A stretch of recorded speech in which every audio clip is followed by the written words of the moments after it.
Hello everyone, how are you doing? This is MD Tech here for another quick tutorial. In today's tutorial, I'm going to show you guys how to change or adjust the primary payment method on TikTok.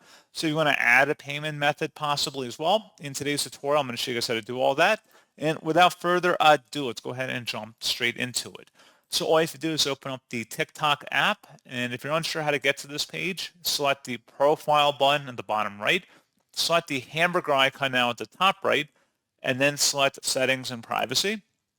Underneath Account, select Security and Permissions. And then underneath Permissions, select the Browser Settings button. And at the top, Payment Information, you can see the autofill payment information is enabled, but right underneath of that, it says All Payment Information. Left click on that. At this point, go ahead and add your new card, and you can delete existing cards if they're already in here. And that's all you have to do. So pretty straightforward process, guys, on how to do all of that. And as always, thank you for watching. I do hope I was able to help you out, and I do look forward to catching you all in the next tutorial. Goodbye.